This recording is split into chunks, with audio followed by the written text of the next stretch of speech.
Well, what do you think? It's not all the way done yet, in case you see some of the white space on the wall still. That is stuff that is awaiting delivery as we speak. But so far, you got to admit, for the Chicago Bears section of the man room, not bad. And in case you're wondering what the poster is directly behind my head, it's a 1970s Sports Illustrated Dick Butkus vintage poster. If that doesn't scream out manliness and man room, a big old Butkus poster front and center, I don't know what does. And speaking of manly things to do, we're coming up on the scouting combine. In fact, we've already gotten a couple of days into the measurements.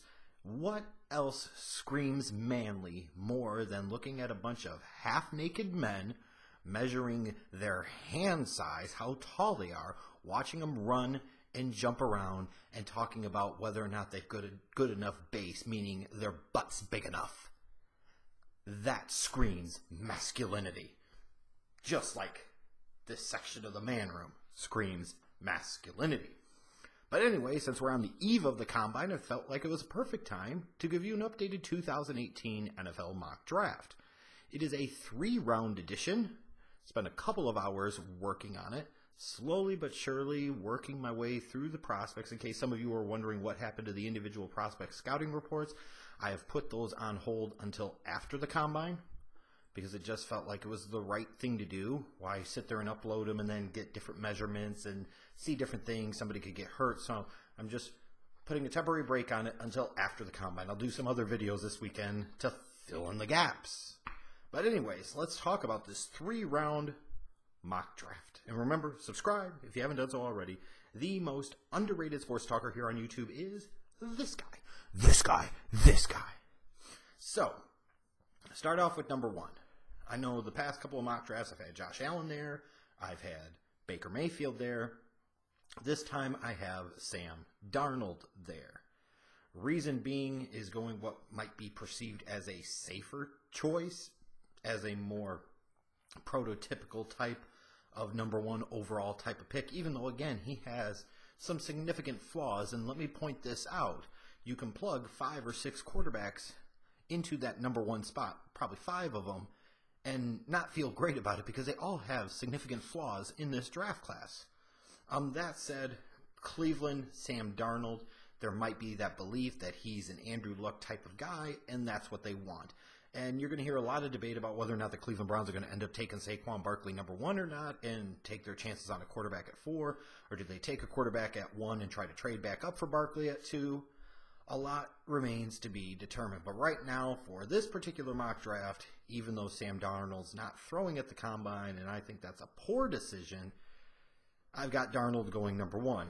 Now, I've seen a couple of different reports and some rumblings over the past month or so that the New York Giants may very well pass on quarterback at number 2, which to me, if you've got a quarterback graded that high and you're the Giants, Eli's on the wrong side of 30, he's like me, closer to 40 than he is 30. And I can tell you, granted, I'm not in tremendous shape, or even decent shape like an Eli Manning, but I can only imagine the years of wear and tear on his body, how bad he feels some days, and how quickly he is coming to falling completely off the cliff. So to me, it would be a tragic mistake for the Giants to pass on a quarterback at number 2 if they've got a guy graded worthy of that pick. That said, for the purposes of this particular mock draft scenario, I had him passing on the quarterback and taking Saquon Barkley number 2 overall. You've still got Eli Manning, you've got Odell Beckham Jr. outside, you've got a new head coach in Pat Shurmur, who I'm sure could find all types of wonderful, splendid ways to get Saquon Barkley involved in that offense. With the thought probably being is that with Saquon Barkley in the fold, the healthy OBJ, that the Giants would be a playoff team in 2018, and that would not be that crazy to think of. The Colts at number 3, a little bit of a change too, with Barkley not on the board, and the reports of them switching to the 4-3. I've got them taking Bradley Chubb for NC State. Colts fans would really, really like Bradley Chubb from NC State. I've got the Browns at 4 right now, at least, taking Minkah Fitzpatrick. Probably going to be viewed by most teams to play corner, not safety, which could help or hurt his draft stock depending on what teams are looking for at that position. But as of right now, I've got him slotted in at 4. Quenton Nelson 5 to Denver. I've had that a few different times. He's back there again. This is kind of assuming that the Broncos would win the Kirk Cousins sweepstakes. There's a possibility of that. That most certainly is not a guarantee, but I can imagine John Elway being very aggressive trying to get a Kirk Cousins, which would allow him to address the offensive line with a guy like Quenton Nelson. It'll be interesting to see as Quenton Nelson's went through the combine and people have measured him and they look at his length. I wonder if some teams are going to start grading him as left tackle or right tackle as opposed to an interior lineman. I still feel like his best position is as a left guard at the NFL, but some teams might grade him out at left tackle or specifically right tackle, and if they do, it could elevate his draft stock a little bit, could hurt his draft stock a little bit. But right now, Quenton Nelson feels like one of the safest picks in this draft, one of the best players in this draft. So even though he's a guard, it makes a lot of sense that the Broncos, if they brought in a quarterback like Kirk Cousins, would want to upgrade the interior of their offensive line at number 5. I've got the Jets at 6 taking Josh Allen. As you can see with some of the other dominoes falling into place, the quarterbacks kind of fall down a little bit.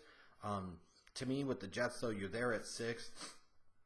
You've got to gamble on the quarterback with the most upside. The guy with the most upside is Josh Allen, especially if you feel like you can get by in 2018 with Josh McCown. It's a good situation for a Josh Allen to come into. He can learn behind McCown. He doesn't have any pressure to play immediately. He can see what a professional looks like. You know, McCown's not the most talented guy, but he's a good guy to kind of learn from in terms of the ropes of the NFL and the requirements, and McCown has always been kind of a natural mentor type of guy. So it feels like it would be a really good situation for a Josh Allen to go into. The Bucs at 7 getting Derwin James. They need something on defense with Bradley Chubb off the board, and offensively with Quenton Nelson off the board. Derwin James makes a lot of sense. The Bears at number 8, Tremaine Edmunds. I feel like he makes a world of sense. Whether they would play him inside or outside in that 3-4 would remain to be seen.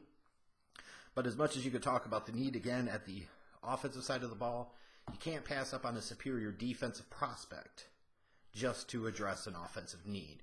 I've got the Niners at 9 taking Calvin Ridley. I'm really all over the place with Ridley. Sometimes I think he could slide into the top 10. Sometimes I think he could go past pick 20.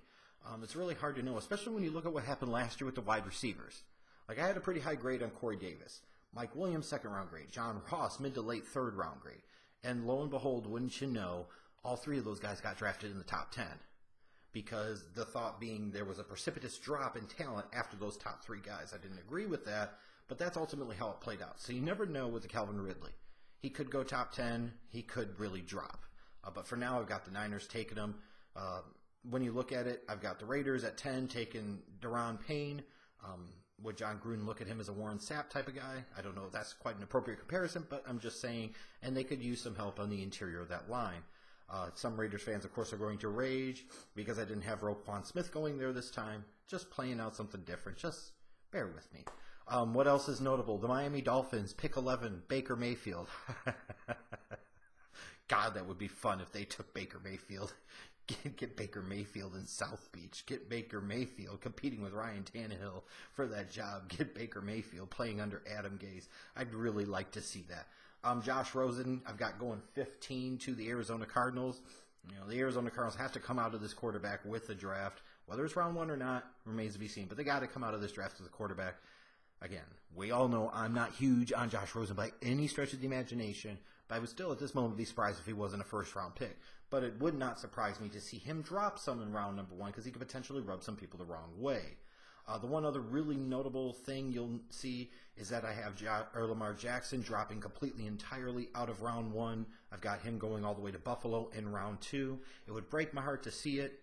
It would be silly to see it, but I would not be surprised to see it. I hope that's not the case. I would rather see Buffalo pull the trigger on him in round number 1, especially if they pulled the trigger on him and then got somebody like an Isaiah Wynn, the offensive lineman from Georgia, who could potentially play all 5 line positions.